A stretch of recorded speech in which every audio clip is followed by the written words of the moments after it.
Today I'm joined by Ruky Abdulai Asante,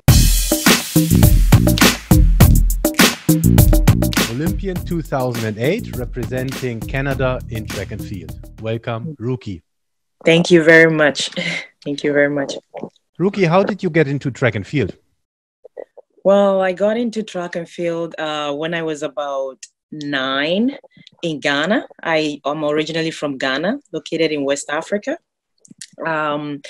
My teacher, like basically school teacher, we usually do like track and field, run around the building like everyone does, right? Like kids just run around the school. So he knew that I have potential of doing well for the school. So when we have school meets, like usually I'm the one that they will pick for, like, I don't know, 5 different events. And through that, one coach saw me because we had like inter schools, and he saw me run and he decided, well, this girl I can see potential in, so I will take this kid and make her a champion. And that's how I ended up doing track and field. So he's the one that introduced me into track and field, which his name is Pawuli. So, but he passed away 20 years ago. May his soul rest in peace. Yeah. Okay. And you just mentioned you are originally from Ghana and you changed nationalities. How did this come about? My story is long. So I was in Ghana. My dad got a job in the UN in Netherlands. Mm-hmm. So my whole family moved from Ghana to Holland. And I lived there for like, I say 7 years or so. And then I got scholarship to come to Canada to study. So when I was here, I love it here. And I made new friends, family here. So I decided to stay. And that's how I changed my nationality. But I was quite lucky because I had never competed for Ghana yet. So it was easy to do the transition to naturalize. Yeah. Cool. In your life as an athlete, what was your darkest moment? Oh, my darkest moment. I will probably say my darkest moment is definitely when I hurt my knee 2 weeks before the Olympics, London 2012 Olympics. I was very devastating to hear the news from my doctor that I might not be able to go. It was hard because after qualifying for London Olympics and so excited, like every athlete gets excited and happy to be there, right? So it was, and usually in my life, I've had like about 3 goals: become an Olympian, represent Canada, and win a medal. So going to the Olympics, was one thing that going to achieve my goal, basically. Because when I was going to London, I was going to do heptathlon. And Canada picked me as one of the rising stars, someone who is going to win a medal. I was part of their plan, So it was very devastating that I will not be able to achieve that goal. So it was I would say definitely that was my darkest moment. Also because athletes, we train for 4 years, to let that dream come true. So it was definitely my darkest moment. And then it was just 2 weeks out of the Olympics. 2 weeks. I was practicing. It was during practice. My last practice actually before flying to London. And then my knee has been bothering me for years, but it was better before the Olympics. And then just a little move during long jump practice, it just got bad. And the doctor met me and said, you know what, I will not advise you to go, but it's your choice. You've qualified, so it's your choice. But, you have to listen to the experts, Yeah. So, yeah, I could have gone and hurt him more, but then he said it will affect me when I'm older, and I didn't want that. Yeah. So I decided to let it go. Yeah. So it was my darkest moment. How did you recover from that moment? My recovery was not easy at all. I spent about, I think, 3 days in the hospital, after surgery. And my husband had to take like 2 weeks off from work to take care of me. And I also had some friends and family who came by every time to like cook for me, come take care of me. But I have one friend who really stepped in. I was really grateful to have that friend. Her name is Priye. She will come to my house because my husband has to go back to work right after 2 weeks. So she will wake up every morning, 9 o'clock. She will be at my house, taking care of me, cooking for me, helping me use the washroom because I couldn't walk. It took a long recovery, so I couldn't walk. So she will help me. And then what made it hardest was because I had a 2-year-old, which made it so tougher because I couldn't do much for her. So my friend was there every day helping me till I recovered. And also my church played a big role because they will cook and bring it for me. My former church, I say Collodin, they will come, some of the women will cook and bring it to me. So through these and having positive people around me also helped me emotionally to recover better, because they were always there. So yeah, it took hard work, but it paid off. Yeah, it paid off. Yeah. What was your best moment? Ooh, my best moment. I would say my best moment is for sure. It would be for sure qualifying for the 2008 Olympics, because like I said, that was part of my goals, and that goals was achieved to make it to the Olympics. And I remember at nationals, Canadian national championships, that's where it happened. When I saw that I already qualified. You have to make B standard, all these standards in order to qualify. But at the national, I actually didn't make the standard there. And I thought I wasn't going. So when I went home, I was crying. I was like, oh my goodness, I'm not going. So then I got a phone call saying I have been chosen to go to join the team because of I'm one of the rising star. So basically you see potential, even though I qualified, I did some of the standard, they picked rising stars, and I was among the rising stars. And that is the reason why they picked me to be part of the Olympics. And man, it was the best moment because I had 3 goals. My goals has been accomplished, and so that was definitely my moment, my best moment. I remember that looking back. What did you learn from that moment? How has it influenced your life? So, I've learned from this moment, I've noticed that if you work hard in life, if you work hard, believe in your dreams and your goals, you can achieve anything you set your mind to. So that I learned a lot from, and now it's actually happening in my life. I make sure that I believe in anything I do. If I plan to do something, I make sure I believe in it and make sure that I work hard on it, because you cannot, if you don't work hard on it, definitely not going to happen. So this attitude has been part of me since my track and field career, and it's still going on, happening. I'm just still using that I learned from. So yeah, definitely. Yeah. If you could travel back in time, 10, 15, 20 years, what advice would you give a younger Ruky? The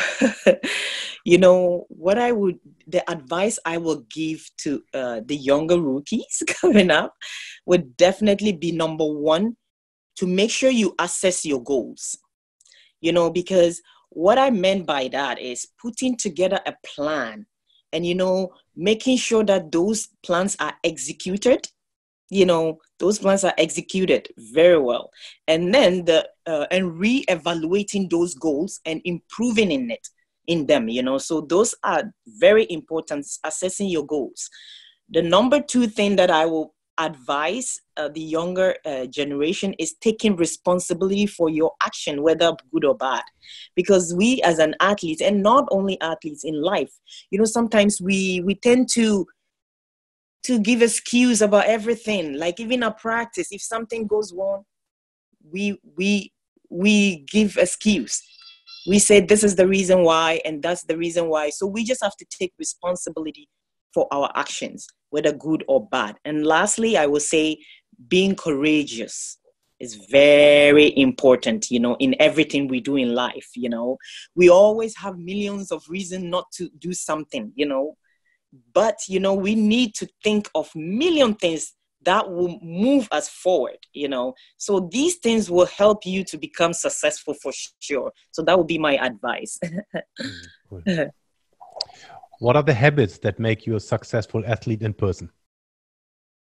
Well, for me personally, to become a successful athlete or person, you need to be a leader.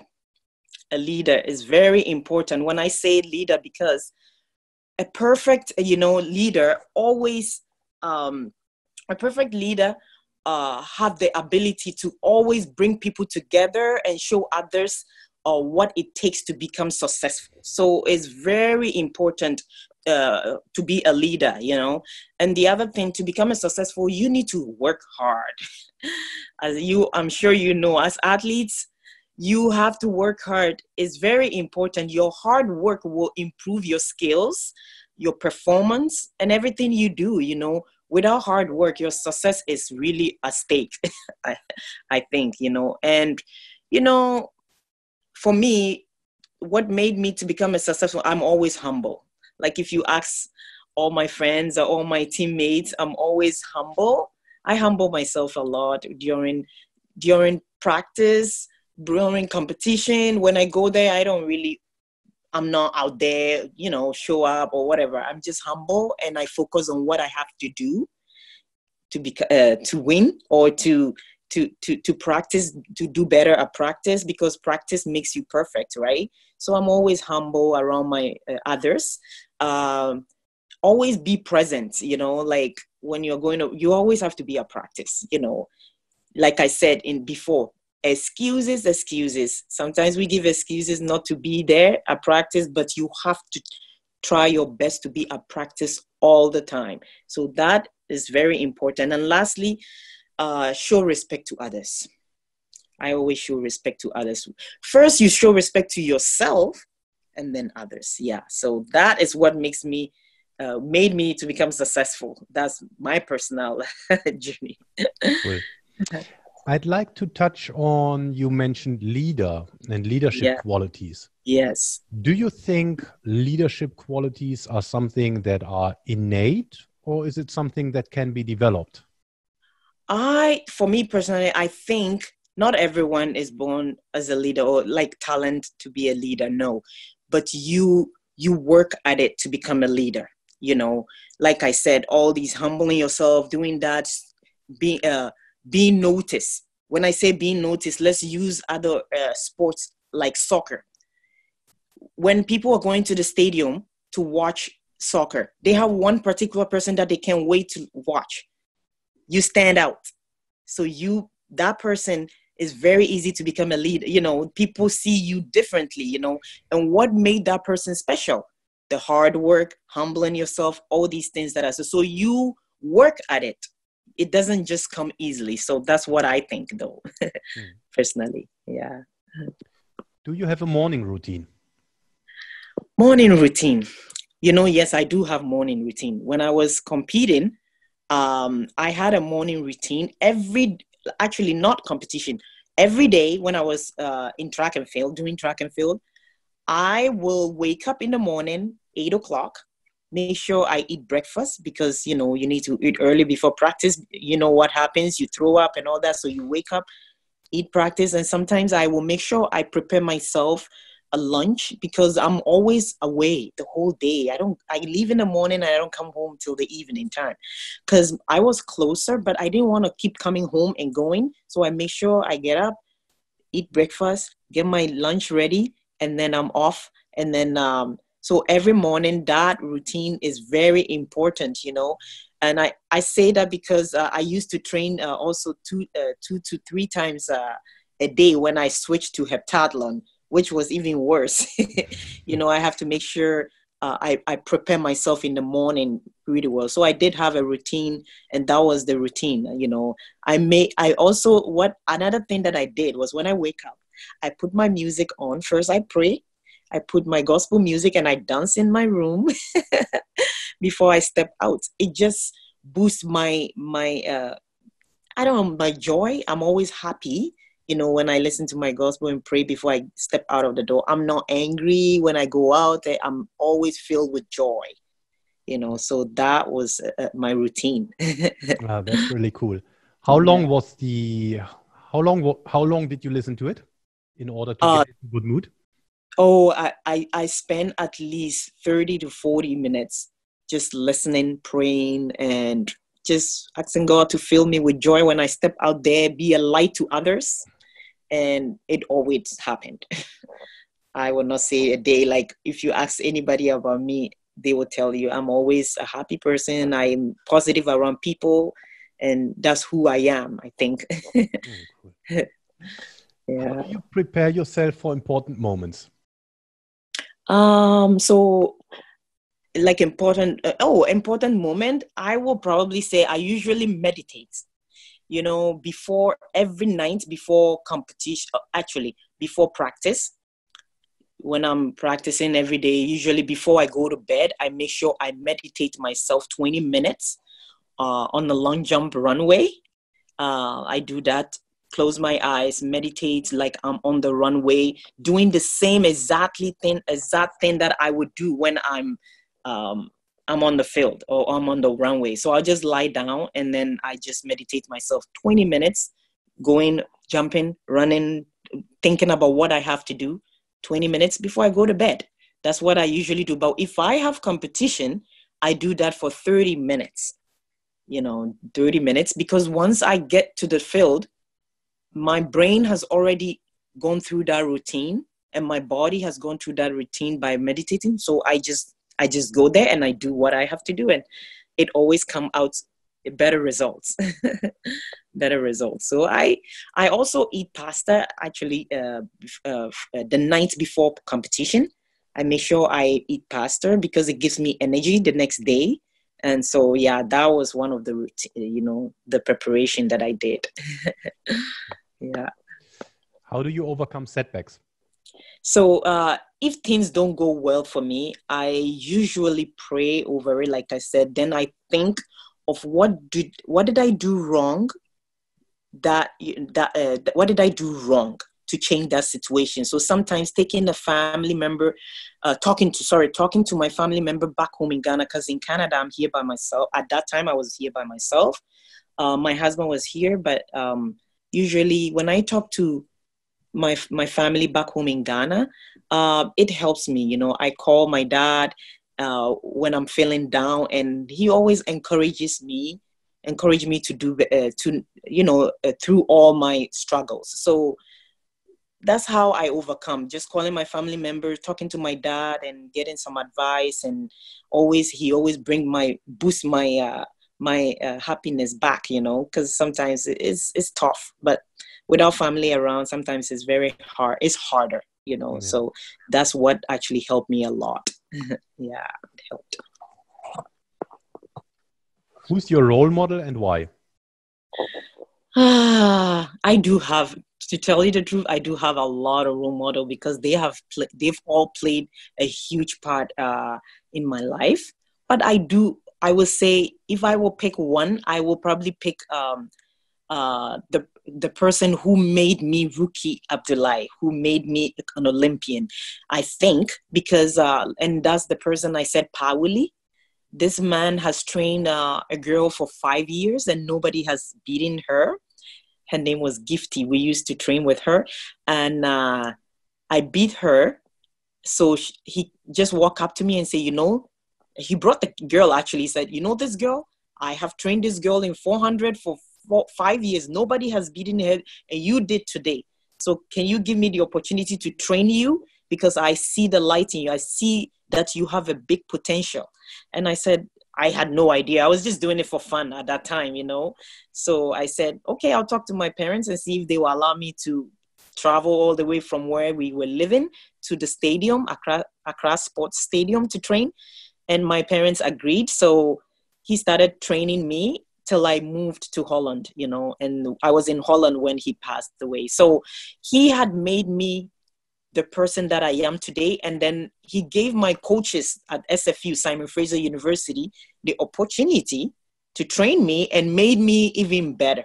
So he's the one that set the foundation for them. And so he will probably be the person that I will pick, or I think is the one for my role model. He will definitely be the one. We Yeah. would be glad to hear it. Yeah, amen. What is the best advice you received and who gave it to you? I used to give up a lot. When I'm competing and I'm not doing well, or I get angry, I practice when I make mistakes. But, the person that I will actually say is Britt Townsend. That's my coach at Simon Fraser University. She gave me an advice. One time she sat me down and she said, Ruky, if you keep on getting angry about making mistakes or giving up in life and all that, that will be part of you your whole life. Even if your track and field career is over, it will be something that will be part of you, and you don't want that. So when she said that to me, I took that advice and I changed my mindset. And since then, my performance were even better. When I make mistake, I go back, sit down, think about what made me make that mistake, And so when I think up through it, then I come back, humble, like that's where I learned my humbleness from. So that will be the advice that I think I took from her. And it has actually been part of me till now. Till now. Back in the days, how did a typical training day look like? Oh, I will say for long jump practice, wake up in the morning, get ready, like I said, go to practice. I used to train 6 times a week. And when I was doing long jump, it was just like once a day, I mean. Go to practice, warm up, stretch, do some drills, and then do some 4 times sprints. And then the main workout starts. Sometimes it will be just sprints workout. Sometimes it will be just drills, like a long jump drills workout for like an hour. And then, the whole workout would take an hour and a half or 2, but like just on that drills, it would take like an hour. And then after that, sometimes I'll just go to the gym and do some weights. And so that was probably one of the routine for long jump. To me, it came easy, and that was actually too boring for me because even in Holland, my coaches, they will put me in so many different events. And, actually, let me thank Paul Vernert was my coach in Hague Athletic. And he has also played a role in my athletics. So I won't forget him. So anyways, when it comes to heptathlon, I train 6 times a week, but 2 to 3 times a day. So I would train in the morning, like maybe do some sprint workout. In the afternoon, I'll go do javelin, because in heptathlon, we have 7 events. So I have to break it all in different sections. You can do it close to each other, right? So I'll do like a 1 practice in the morning, like sprints, take a break, like 3 hours. I'll stay at the same location for the whole day.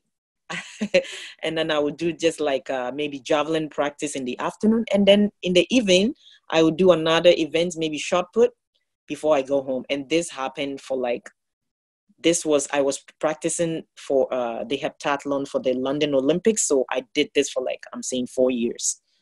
That's why it was so devastating, when I didn't get the opportunity to compete. So that will probably be the routine for me when I was competing.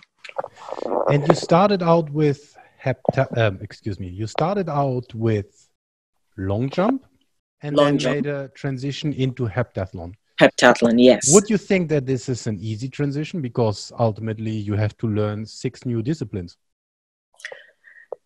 No, it wasn't a hard transition, because most of the events in heptathlon, I have done those.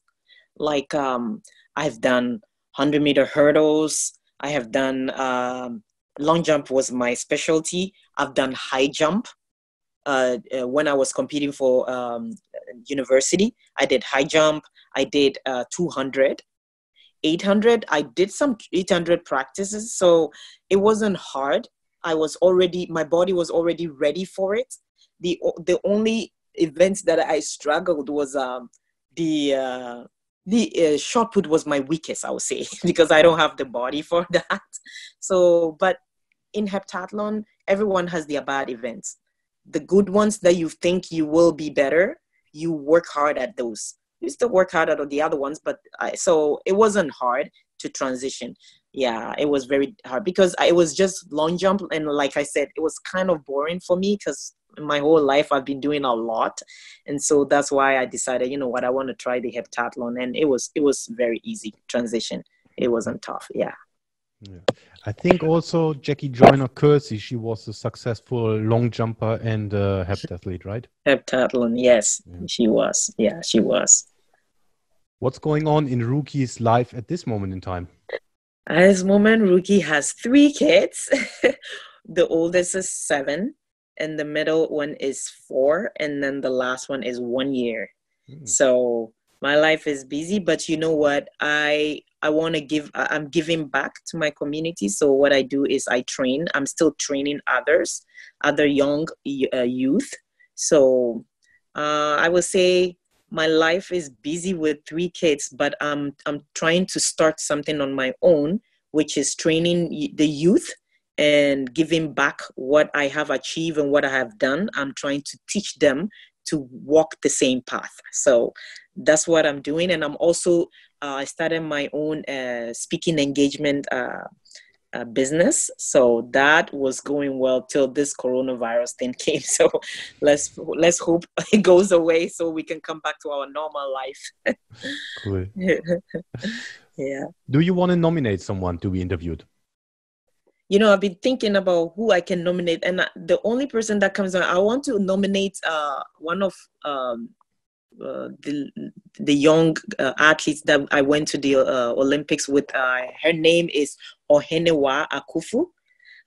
She was a wrestler, and I think I will nominate. I want to nominate her. Yeah.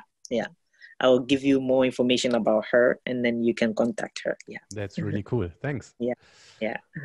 Where can people find you? So people can find me on LinkedIn. The name I use there is Ruky Abdulai Asante. And then on Facebook, I use Ruky A Asante on there too. They can find me on Instagram as well, Ruky A Asante. Yeah. So yeah, that's where people can find me. And then you can send me a message and yeah. Very cool. Yeah. Ruky, thanks a lot for your time. Oh, it's a pleasure. Thanks for inviting me.